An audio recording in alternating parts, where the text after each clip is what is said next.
ਸਾਰਿਆਂ ਨੂੰ ਜੈ ਯਿਸੂ ਮਸੀਹ ਦੀ। ਕੱਲ ਮਈ 9 ਤਾਰੀਖ ਅਸੀਂ ਸਾਰੇ ਇਸ ਗੱਲ ਨੂੰ ਸਮਝਿਆ ਕਿ ਕਿਸ ਤਰ੍ਹਾਂ ਮਾਂ ਮਰੀਅਮ ਸਬਬ ਸਾਡੀ ਖੁਸ਼ੀ ਵਜੋਂ ਅਸਾਂ ਸਾਰਿਆਂ ਨੂੰ ਉਸ ਖੁਦਾ ਦੀ ਖੁਸ਼ੀ ਵੱਲ ਲੈ ਜਾਂਦੀ ਹੈ।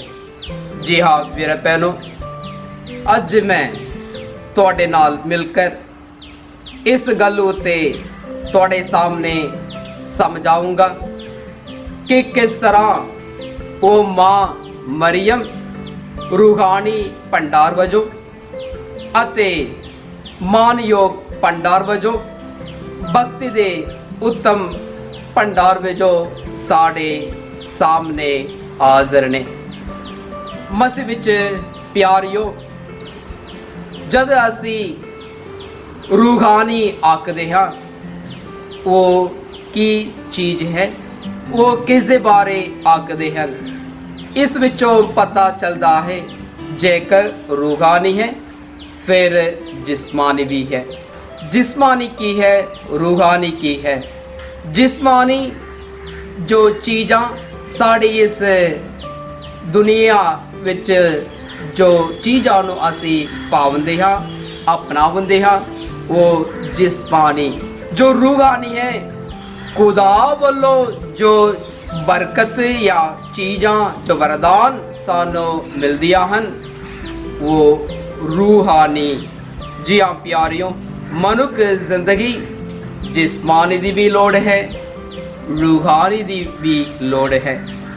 ਅਸਾਂ ਸਾਰਿਆਂ ਦੇ ਲਈ ਮਾਂ ਮਰੀਅਮ ਰੂਹਾਨੀ ਭੰਡਾਰ ਵਜੋਂ ਸਾਡੇ ਸਾਹਮਣੇ ਰਹਿੰਦੀ ਹੈ। ਪਿਆਰਿਓ, ਕੋਲੋਸੀਆਂ ਦੇ ਨਾਂ ਸੰਤ ਪੌਲੁਸ ਉਹਦਾ 3 ਬਾਬ ਆਇਤ 2 ਵਿੱਚ ਆਖਦੇ ਹਨ, ਪਿਆਰਿਓ ਤੁਹਾਡੇ ਮਨ ਉੱਪਰ ਦੀ ਚੀਜ਼ਾਂ ਵੱਲ ਲਗਾ ਰਹੇ। ਉੱਪਰ ਦੀ ਚੀਜ਼ਾਂ ਕਿਹੜੇ ਹਨ?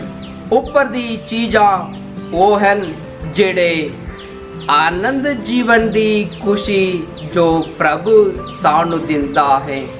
ਉਹ ਆਨੰਦ ਜੀਵਨ ਦੀ ਖੁਸ਼ੀ ਮਸੀਹ ਹੀ ਹੈ। ਉਸ ਮਸੀਹ ਨੂੰ ਆਪਣੇ ਕੁੱਖ ਵਿੱਚ ਧਾਰਨ ਕਰਦੇ ਹੋਏ ਦੁਨੀਆ ਸਾਹਮਣੇ ਪ੍ਰਗਟ ਕਰ ਦਿਆ। ਉਹ ਜਾਂ ਇਹ ਮਾਂ ਉਹ ਸਾਡੀ ਸਬਬ ਖੁਸ਼ੀ ਨੂੰ ਪ੍ਰਗਟ ਕਰਦੀ ਹੈ। ਉਸ ਦਿਨ ਤੋਂ ਅਸਾਂ ਸਾਰਿਆਂ ਲਈ ਮਾਂ ਇੱਕ ਰੂਹਾਨੀ ਭੰਡਾਰ ਬਣ ਗਈ ਹੈ। ਇਸ ਲਈ ਸੰਤ ਪੌਲੁਸ ਆਖਦੇ ਹਨ ਕੋਲੋਸੀਆਂ ਦੇ ਪੱਤਰ ਵਿੱਚੋਂ ਉਹਦਾ 3 ਬਾਬ ਆਇਤ 18 ਵਿੱਚ, ਪ੍ਰਭੂ ਵਿੱਚ ਈਮਾਨ ਰੱਖਣੇ ਵਾਲੇ ਉਹਨਾਂ ਸਾਰਿਆਂ ਨੂੰ ਪ੍ਰਭੂ ਸ਼ੋਭਾ ਦਿੰਦਾ ਹੈ। ਜੀ ਹਾਂ ਪਿਆਰਿਓ, ਇਹ ਮਾਂ ਪ੍ਰਭੂ ਉਤੇ ਈਮਾਨ ਰੱਖੀ ਹੋਈ ਸੀ ਔਰ ਇਸ ਦੁਨੀਆਦਾਰੀ ਕੰਮਾਂ ਤੋਂ ਨਹੀਂ। ਇਸ ਲਈ ਪਾਕ ਰੂਹ ਦੀ ਸ਼ਕਤੀ ਉਹਦੇ ਨਾਲ ਆਇਆ ਅਤੇ ਉਸ ਨੂੰ ਫਜ਼ਲ ਨਾਲ ਭਰਪੂਰ ਕੀਤਾ। ਜਿਹਦੇ ਰਾਗੀ ਉਹ ਮਾਂ ਆਖਣ ਲਗੀ, ਮੈਂ ਪ੍ਰਭੂ ਦੀ ਦਾਸੀ ਹਾਂ, ਜੀਵੇ ਉਹ ਆਖਿਆ ਹੈ ਤੇਵੇ ਮੇਰੇ ਜੀਵਨ ਵਿੱਚ ਪੂਰਾ ਹੋ ਜਾਵੇ। ਜੀ ਹਾਂ ਵੀਰੇ ਭੈਣੋ, ਉਹ ਮਾਂ ਸ਼ੁਰੂ ਤੋਂ ਲੈ ਕਰ ਆਖਰੀ ਕਦਮ ਤੱਕ ਸਾਡੇ ਲਈ ਪ੍ਰਭੂ ਦੀਆਂ ਰੂਹਾਨੀ ਜ਼ਿੰਦਗੀ ਵਿੱਚ ਅੱਗੇ ਵਧਣ ਲਈ ਇੱਕ ਭੰਡਾਰ ਬਣ ਗਈ ਹੈ। ਇਸ ਵਿਸ਼ਾ ਨੂੰ ਲੈ ਕੇ ਧੰਨ ਕਾਰਡੀਨਲ ਹੈਨਰੀ ਨਿਊਮੈਨ ਆਪਣੀ ਨਿੱਜੀ ਕਿਤਾਬ ਦੇ ਵਿੱਚ ਮਾਂ ਮਰੀਅਮ ਦੇ ਬਾਰੇ ਲਿਖਦੇ ਹੋਏ ਆਖਦੇ ਹਨ, ਕਿਉਂ ਅਸੀਂ ਮਾਂ ਮਰੀਅਮ ਨੂੰ ਰੂਹਾਨੀ ਭੰਡਾਰ ਆਖਦੇ ਹਾਂ? ਪਹਿਲਾ ਹੈ ਉਹ ਮਾਂ ਰੂਹਾਨੀ ਵਿਚਾਰਾਂ ਵਿੱਚ ਆਪਣੇ ਮਨ ਲਹਾਈ ਰਹਿੰਦੀ ਹੋਈ ਸੀ।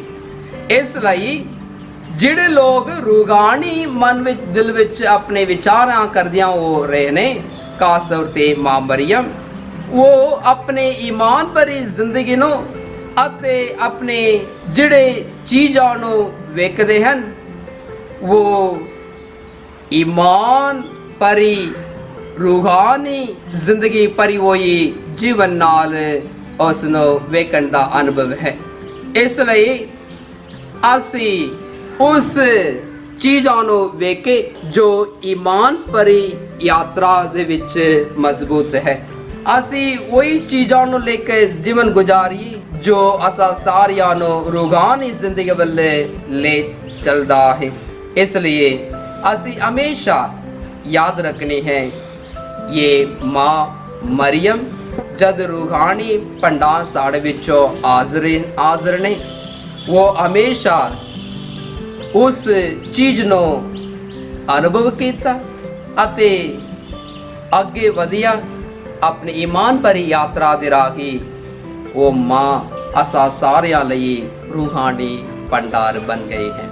इस गल उत्ते संत पापा योगन दूजे ने उन्हां दी रसूली कत पाक यूकरिस दे विच नंबर 52 विच मां मरियम नो पाक संदूक वो कहंदे होया ये आखदे हन, मां मरियम जिस दिन फरिश्तियां दे सुनेहा दे राही अपने कुक विच प्रभु यीशु मसीह इस दुनिया के मुक्तिदाते नूं धारण किया, उस दिन तो उस दे कुक प्रभु दे पाक संदूक बन गई है।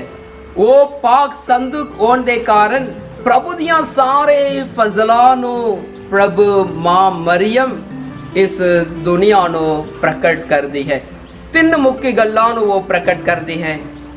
पहला है जद फरिश्ता गब्राइल ਉਹਦੇ ਕੋਲ ਆਇਆ, ਸੰਦੇਸ਼ ਸੁਣਾਉਣ ਲੱਗੀ ਕਿ ਤੁਸੀਂ ਗਰਭਵਤੀ ਹੋਵੇਗੀ, ਤੁਸੀਂ ਇੱਕ ਪੁੱਤਰ ਨੂੰ ਪ੍ਰਸਵ ਕਰੇਗੀ, ਜਨਮੇਗੀ। ਉਹ ਡਰ ਗਈ ਹੈ, ਲੇਕਿਨ ਪ੍ਰਭੂ ਦੀ ਮਰਜ਼ੀ ਨੂੰ ਮੰਨਦੇ ਹੋਏ, ਵਿਸ਼ਵਾਸ ਰੱਖਦੇ ਹੋਏ, ईमान रखते हुए जी हाँ कही है। जी हाँ प्यारियों, ये पहला है। इस रूहानी भंडार ईमान विच मजबूत हुई है। दूजा है जिस दिन वो प्रभु की योजना लिए जी आकिया है, उस दिन तो लेकर प्रभु यीशु मसीह इस दुनिया तो जानो तक वो हमेशा प्रभु दे उत्ते निर्भर सी अते प्रभु दे उत्ते निर्भर होकर उम्मीद नूं प्रकट करदियां होइयां हर प्रकार कीਆਂ वेदनाइयां नूं, परेशानियां नूं, दुख तकलीफां नूं बड़ी ही दलेरी दे नाल सामना कीती है। इसलिए वो उम्मीद वालियां दा भंडार भी बन गए है। तीजा है ये माँ हर लोकां दी सेवा विच लगे हुई सी। ये खुदा नूं प्यार करने वाली माँ है अते अपने प्रियजनों लोकां नूं भी प्यार करने वाली माँ है। इसलिए उस प्यार दे खातिर हमेशा अपनी जिंदगी नूं सेवा मनोभाव दे राही, मध्यस्थता दे राही साडे विचकार हाज़र ने। इसलिए ये तीन गल्लां ईमान यात्रा विच मजबूत होकर उम्मीद वल अगे वधकर असां सारियां नूं प्यार करने वाली माँ है। ये कारण ये माँ रूहानी भंडार है, भक्ति दे उत्तम भंडार है, मान योग भंडार है। इसलिए इस नूं लेकर संत ने आगाता भी अगे कहा, ये माँ शांति दा भंडार भी है, क्योंकि हर एक मन नो दिल नो प्रभु दी शांति दा संदेश दा वसीला बन गई है माँ मरियम। जिते किते भी निराशापन है, जिते किते भी ऐसे एक टूटापन है, उते माँ मरियम अपनी शांति दा संदेश नो अपने रूहानी भंडार विचों दिंदी है। प्यारियों, भंडार विच बहुत सारियां चीज़ां हन खाण वास्ते, वक चीज़ां हन। जो चीज़ सानू पसंद है वो चीज़ नूं उस भंडार विचों लेकर असीं खांदे हां। उसी प्रकार प्यारियों ਮਾਂ ਮਰੀਮ ਦੀ ਉਸ ਰੂਹਾਨੀ ਭੰਡਾਰ ਵਿੱਚ ਅਨੇਕ ਸਾਰੇ ਗੁਣ ਵਰਦਾਨ ਹੈ। ਤੁਸੀਂ ਉਸ ਭੰਡਾਰ ਵਿੱਚੋਂ ਜੋ ਚੀਜ਼ ਤੁਹਾਡੀ ਰੂਹ ਦੀ ਜ਼ਿੰਦਗੀ ਲਈ ਜ਼ਰੂਰਤ ਹੈ ਉਹ लेकर ਤੁਸੀਂ ਆਪਣੀ ਜ਼ਿੰਦਗੀ ਗੁਜ਼ਾਰੋ।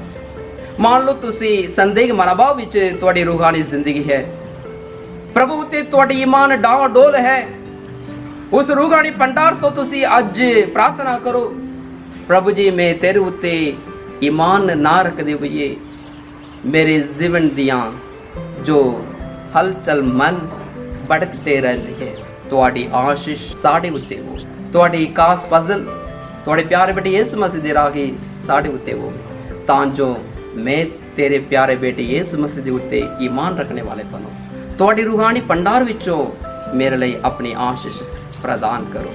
ਪਿਆਰਿਓ, ਇਹ ਇੱਕ ਉਦਾਹਰਨ ਹੈ।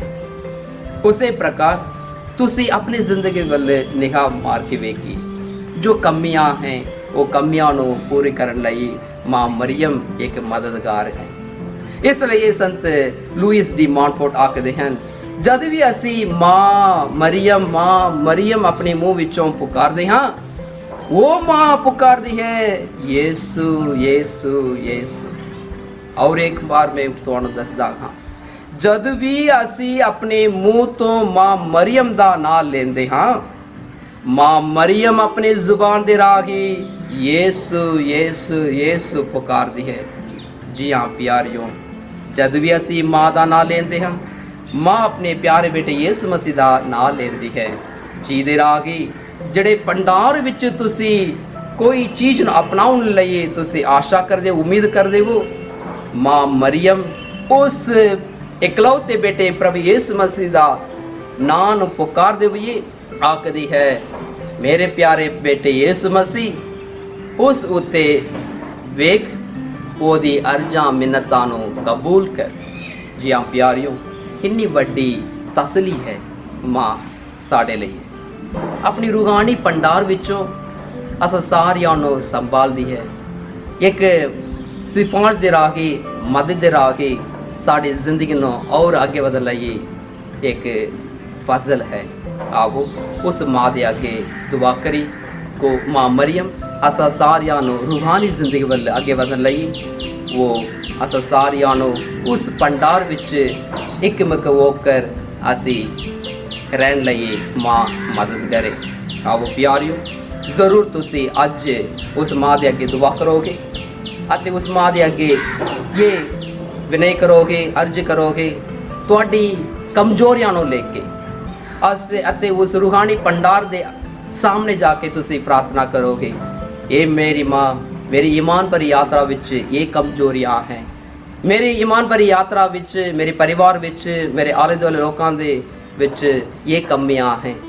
ਤੁਹਾਡੇ ਰੂਹਾਨੀ ਭੰਡਾਰ ਤੋਂ ਇਸ ਕਮੀਆਂ ਨੂੰ ਦੂਰ ਕਰ ਅਤੇ ਤੁਹਾਡੇ ਪਿਆਰੇ ਬੇਟੇ ਯਿਸੂ ਮਸੀਹ ਦੇ ਨਾਲ ਚੱਲਣ ਦੀ ਕਿਰਪਾ ਬਖਸ਼। ਕਿ ਅਸੀਂ ਕਰਨ ਲਈ ਤਿਆਰ ਹਾਂ। ਅਸੀਂ ਮਿਲਾਂਗੇ ਕੱਲ, ਜਿਸ ਤਰ੍ਹਾਂ ਮਾਂ ਮਰੀਮ ਉਸ ਭੰਡਾਰ ਨੂੰ ਲੈ ਕੇ ਅਸਾਂ ਸਾਰਿਆਂ ਨੂੰ ਔਰ ਅੱਗੇ ਵਧਦੀ ਹੈ, ਖੁਸ਼ੀ ਨੂੰ ਲਿਆਉਂਦੀ ਹੈ।